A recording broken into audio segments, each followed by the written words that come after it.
BJP के एक केंद्रीय मंत्री ने एक प्रेस कॉन्फ्रेंस में वेलफेयर पार्टी ऑफ इंडिया पर कुछ इल्जामात लगाए। पहली बात उन्होंने ये कही कि वेलफेयर पार्टी ऑफ इंडिया एक रेडिकल ग्रुप है। दूसरी बात ये कही कि इस पार्टी ने केरला में यूडीएफ को 2019 के इलेक्शन में सपोर्ट किया था। तीसरी बात उन्होंने ये कही कि वेलफेयर पार्टी का कांग्रेस के साथ केरला में एक अलायंस है। मैं इस सिलसिले में चंद बातें स्पष्ट करना चाहता हूं। पहली बात तो यह है कि वेलफेयर पार्टी ऑफ इंडिया एक रजिस्टर्ड राजनीतिक पार्टी है। ये पार्टी एक प्लूरल पार्टी है। इसके दरवाजे तमाम देश के तमाम वर्गों के लिए, किसी भी धर्म के मानने वालों के लिए, किसी भी जाति से ताल्लुक़ रखने वालों के लिए इसके दरवाजे खुले हुए हैं। और यही वजह है कि इस पार्टी में हर वर्ग के और हर धर्म के लोग मौजूद हैं। ये पार्टी 2011 से इस देश के 11 राज्यों में काम कर रही है। इस पार्टी ने कई इलेक्शनों में हिस्सा लिया है, लोकसभा के इलेक्शन में भी और स्टेट असेंबलियों के इलेक्शन में भी, और इसी के साथ साथ लोकल बॉडीज के इलेक्शन में भी कई राज्यों में इस पार्टी ने हिस्सा लिया है और कई राज्यों में लोकल बॉडीज में इसके नुमाइंदे चुनकर भी आए हैं। पार्टी एक रजिस्टर्ड पॉलिटिकल पार्टी है इलेक्शन कमीशन ऑफ इंडिया से, इसलिए उस पर यह लांछन लगाना कि वो एक रेडिकल पार्टी है, किसी धर्म विशेष से ताल्लुक़ रखती है और किसी खास वर्ग के लिए काम कर रही है, ये एक बेबुनियाद और गलत इल्जाम है। वेलफेयर पार्टी ऑफ इंडिया ने 2019 के इलेक्शन में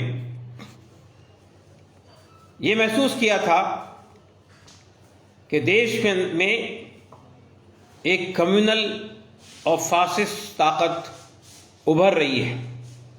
इसको सत्ता में आने से रोकने के लिए वेलफेयर पार्टी ऑफ इंडिया ने केरला की हद तक ये फैसला किया था कि वहाँ की तमाम 20 सीटों पर यह पार्टी यूडीएफ का समर्थन करेगी।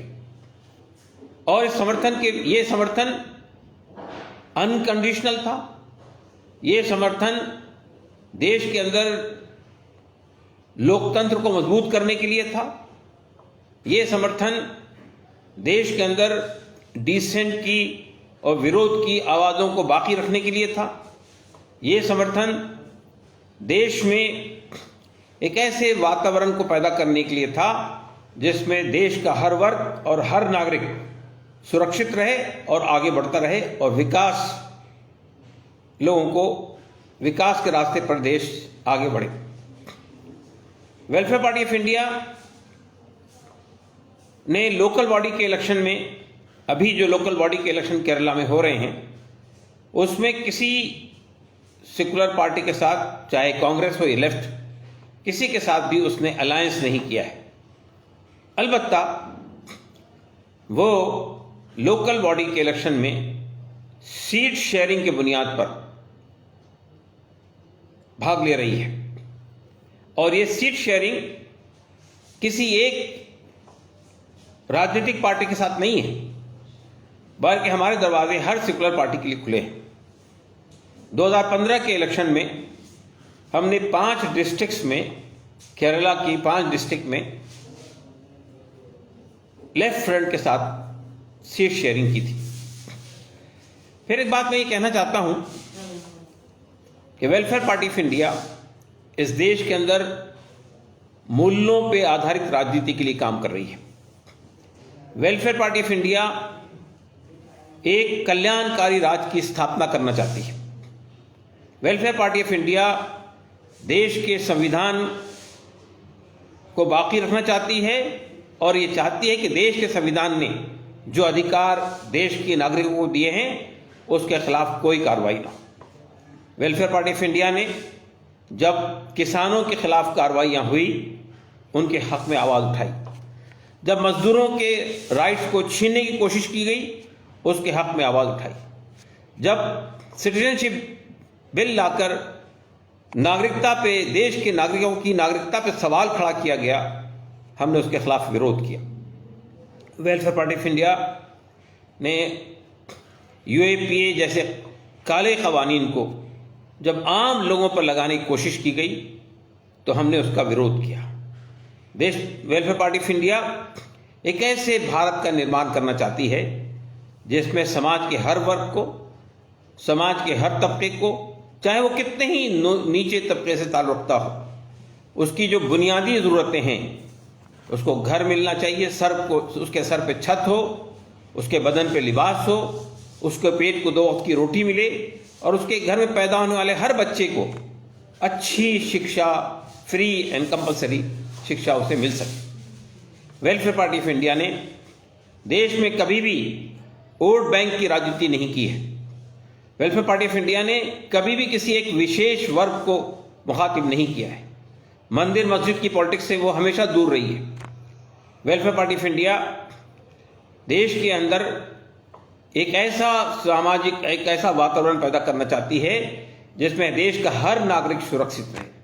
जब हमारी महिलाओं पे अत्याचार हुआ, जब उनकी इज्जत पे हमले हुए, हमने उसके खिलाफ आवाज़ उठाई। चाहे वो निर्भया का वाक़या हो, चाहे हाथरस की महिला के साथ होने वाला रेप और उसका मर्डर हो, उस पर भी हमने आवाज़ उठाई। हम समझते हैं कि हमारा देश एक लोकतांत्रिक देश है, इसमें लोकतांत्रिक मूल्यों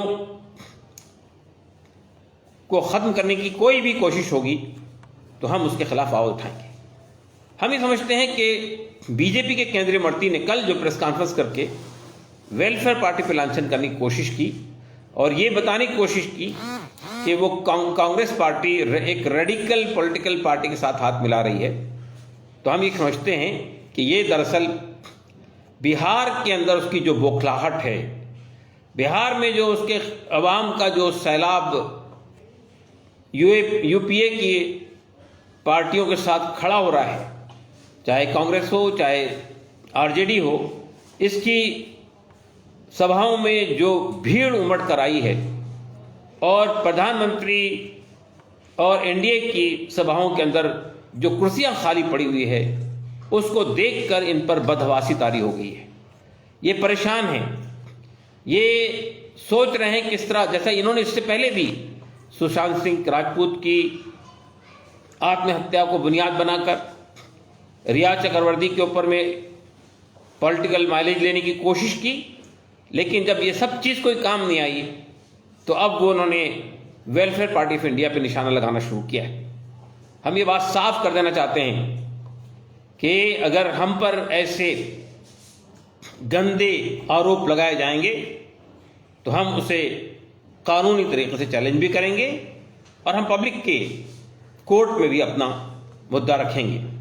हम समझते हैं कि एक ऐसी पार्टी जिसका पूरा 9 साल का पूरा दौर एक साफ सुथरा दौर है, जिसने समाज के हर वर्ग को एड्रेस किया है और समाज का हर वर्ग उसके अंदर मौजूद है, जिसने हमेशा समाज के दबे हुए, पिसे हुए, कुचले हुए लोगों की आवाज़ बनने की कोशिश की है, जिसने यहाँ पर ऐसे मुद्दों पर अपने इश्यूज़ को आगे बढ़ाया है जो आम आदमी के मुद्दे हैं, जिसने हमेशा ये कोशिश की है कि हमारी अर्थव्यवस्था इस तरह इस्तवार हो कि गरीब से गरीब आदमी की भी बुनियादी ज़रूरतें पूरी हों, इक्विटेबल डिस्ट्रीब्यूशन ऑफ रिसोर्सेज हो, इसके लिए हम बराबर कोशिश करते रहें।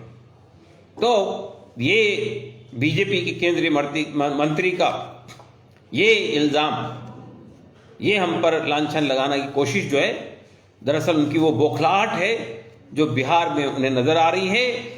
उन्हें लग रहा है कि बिहार की जनता ने उन्हें रिजेक्ट कर दिया है और अब यहाँ से हम समझते हैं कि बीजेपी कि ये जो बांटने वाली राजनीति थी, ये जो नफरत की राजनीति थी, ये जो अवाम के असल मुद्दों से लोगों को भटकाने की राजनीति थी, ये जो मंदिर मंदिर की पॉलिटिक्स थी, ये जो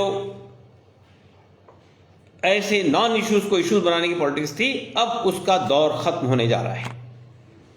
और यहाँ की जनता अब ये सबका साथ, सबका विकास और सबका विश्वास जैसे जुमलों से बेजार हो चुकी है। हम ये देख चुके हैं इस गवर्नमेंट ने हर फ्रंट पे जनता को मायूस किया है, चाहे लॉ एंड ऑर्डर की बात हो, चाहे समाज के दबे पिसे कुचले लोगों के उत्थान की बात हो, चाहे देश के किसानों की बात हो, चाहे देश के मजदूरों की बात हो, और देश की अर्थव्यवस्था जो इन 6 सालों के अंदर बुरी तरह लड़खड़ा गई है, ये भी देश के सामने एक चिंता का विषय है। इसी के साथ हम ये देखते हैं कि अंतर्राष्ट्रीय स्तर पर भी हम जिस तरह हमारे मौजूदा हुकूमत में चीन के साथ, ये चीन की जो दरअंदाजी हुई है देश के अंदर, उसको रोकने में जो हमारी सरकार बुरी तरह नाकाम रही है, इन सब चीज़ों को छुपाने के लिए वो अब ऐसे नॉन इश्यूज, ऐसे इमोशनल इश्यूज, ऐसे भड़काऊ तरीके इख्तियार कर रही है, जिससे वो जनता को एक बार फिर धोखा देने की कोशिश कर रही है। लेकिन हम ये समझते हैं कि हमारी जनता, देश की जनता जागरूक है, और देश की जनता ने ये फैसला कर लिया है कि ये जो जुमलों की राजनीति करने वाली सरकार है, ये जो भड़काऊ भाषण देने वाली सरकार है, ये जो समाज को बांटने वाली सरकार है, ये जो समाज के बुनियादी सवालात को हल न करने वाली सरकार है, ऐसी सरकार से अब हम छुटकारा चाहते हैं। और उसकी शुरुआत हमें यकीन है कि बिहार से होगी, और उसके बाद ये दौर आगे बढ़ेगा। धन्यवाद।